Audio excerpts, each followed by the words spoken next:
Hello friends, आपका दोस्त एक बार फिर से हाजिर एक नया वीडियो के साथ। और मैं आज बात करने वाला हूं इस वीडियो में वन पर्सन कंपनी के बारे में।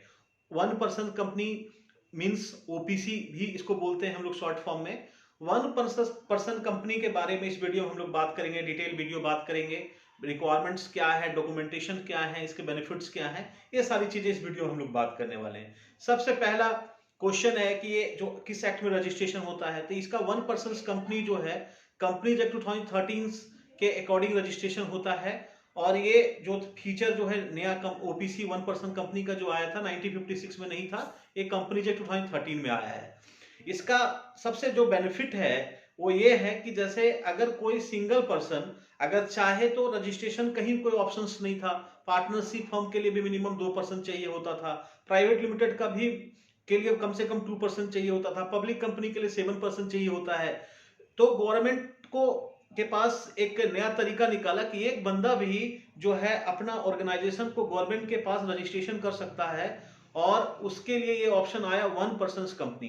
ये प्रॉपर इसका registration just like a private limited company और पब्लिक कंपनी है, वैसे ही इसका रजिस्ट्रेशन पूरा का पूरा होता है। और ये प्रॉपर सेपरेट लीगल एंटिटी होता है और प्रॉपर रजिस्ट्रेशन होता है। इसका सेपरेट अकाउंट खुलेगा, प्रॉपर ऑर्गेनाइजेशन जैसे प्राइवेट लिमिटेड पब्लिक कंपनी का अकाउंट खुलता है वैसे सेम होगा। इस पे ओपीसी कंपनी पे जो लॉज अप्लीकेबल है, प्रोविजन अप्लीकेबल है, सेम जो प्राइवेट कंपनी के लिए प्रोविजन अप्लीकेबल है, सेम वो वन पर्सन कंपनी के लिए अप्लीकेबल होते हैं। वन पर्सन कंपनी का बेसिक फीचर्स के कुछ मैं बताना चाहूंगा आपको। पहला फीचर है कि वन पर्सन, एक मेंबर, एक पर्सन कंपनी रजिस्टर्ड कर सकता है अपना under the companies act 2013। Minimum 1% चाहिए और मैक्सिमम जो है सो भी वन ही होगा लॉजिकली। बाद में अगर आपका काम बढ़ जाता है तो आप चाहें तो इसको बाद में आप प्राइवेट लिमिटेड और पब्लिक लिमिटेड कंपनी में कन्वर्ट कर सकते हैं, कोई प्रॉब्लम नहीं है।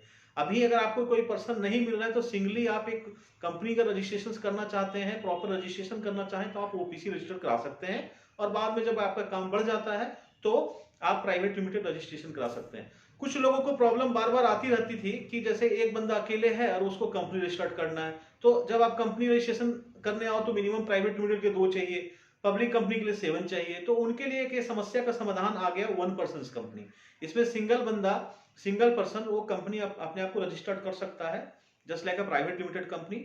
बस इसमें जो ध्यान रखना है कि इसका जो लास्ट होता है, जैसे प्राइवेट लिमिटेड केस में कंपनी जो जो भी नाम होता है उसके लास्ट में प्राइवेट लिमिटेड होता है, पब्लिक कंपनी में लिमिटेड होता है। इस केस में ओपीसी प्राइवेट लिमिटेड होगा। एक चीज ध्यान देना है। इसका कुछ और इंपॉर्टेंट पॉइंट, ये जो वन पर्सन कंपनी है इसमें जो है सो 2 चीजें ध्यान देनी है। एक तो क्या है कि इसमें पहला कि इसमें कोई फॉरेन पर्सन जो है सो ओपीसी नहीं बना सकता है। कोई फॉरेन पर्सन जो आरएनआई एनआरआई है वो नहीं रजिस्टर्ड कर सकता। दूसरा है इसमें आर्टिफिशियल पर्सन, मतलब बोले तो कोई कंपनी या कोई रजिस्टर्ड एंटिटी इसमें मेंबर नहीं बन सकते। जनरली प्राइवेट लिमिटेड और पब्लिक कंपनी बन सकते, इसमें नहीं बन सकते। तीसरा इंपॉर्टेंट इसका जो फीचर है वो ये है कि इसमें अगर एक बंदा से आप रजिस्टर्ड कर रहे हैं तो उस केस में एक नॉमिनीज का डिटेल इसमें जाता है, उसका पेन का आधार का डिक्लेरेशन जाता है। क्यों जाता है, इसके पीछे का राज ये है कि आप सिंगल पर्सन से कंपनी आप रजिस्टर्ड कर लेते हैं, खुदा ने खास्ते भाग आपको कुछ हो जाता है तो उस केस में कंपनी का मालिक कौन होगा, तो इसमें नॉमिनीज का डिटेल जाएगा। नॉमिनी वो भी मेजर होना चाहिए, माइनर नहीं होना चाहिए, 18 साल से प्लस होना चाहिए। तो 3 इंपॉर्टेंट फीचर इसमें ओपीसी में आती हैं जो मैंने आपसे डिस्कस करा। अब रजिस्ट्रेशन का पार्ट में इसमें आते हैं। रजिस्ट्रेशन में आपको ये ध्यान रखना है इसमें कि जो वन पर्सन, उसका सेल्फ अटेस्टेड पेन कार्ड, आधार कार्ड, आपका उसका कोई उसके नाम पे कोई बिल है तो ठीक है, नहीं तो बैंक स्टेटमेंट प्लस उसका photo, mail ID, mobile number चाहिए डॉक्यूमेंटेशन में। प्लस मैंने आपको बताया था कुछ देर पहले कि नॉमिनी एक चाहिए होता है, तो नॉमिनी का भी पेन कार्ड, आधार कार्ड और एक डिक्लेरेशन होता है वो चाहिए, साइन होता है। इसके अलावा जो है जहां भी ऑफिस आप रखेंगे तो वहां का बिल चाहिए। अगर मेंबर्स के अपने ही नाम पे है अगर मेंबर्स का तो एनओसी लग जाएगा, थर्ड पार्टी तो रेंट एग्रीमेंट हो जाएगा। ये सारे डॉक्यूमेंटेशन हो गए आपके। ये सारे डॉक्यूमेंट आप कंप्लीट कर ले, आपके पास आ जाता है तो सबसे पहले आप क्या करेंगे, नेम अप्रूवल के लिए फाइल करेंगे। और साथ के साथ आप जो वन पर्सन है उसका डिजिटल सिग्नेचर भी अप्लाई करें। और डीएससी आने के बाद फिर आप नेम अप्रूवल आ जाता है, देन फिर फर्दर रजिस्ट्रेशन का प्रोसेस जैसे private limited company public company का हम करते हैं, सेम रजिस्ट्रेशन प्रोसेस इसमें भी होगा। रजिस्ट्रेशन कंप्लीट हो जाता है वन पर्सन कंपनी का, देन आपको क्या करना है, फर्दर आप अकाउंट ओपन करवा लें इसका। और आपको अगर जीएसटी जरूरत है तो जीएसटी भी ले लें और अपना काम प्रॉपरली सिस्टम से आप कर सकते हैं।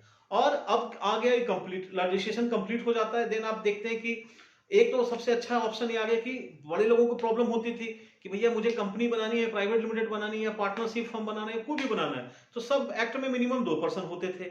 तो एक बंदा के पास ऑप्शन होता नहीं था कि कोई एक्ट में रजिस्ट्रेशन करके काम करे। बिना रजिस्ट्रेशन का कोई वैलिड होता नहीं है कोई चीजें। तो उन लोगों के लिए एक अच्छा ऑप्शन ये ओपीसी का आया, को सिंगल बंदा भी अपना एक कंपनी रजिस्टर करके प्रॉपर जैसे रजिस्टर्ड कंपनी काम करते हैं वैसे आप भी कर सकते हैं। ये बेनिफिट है इसका।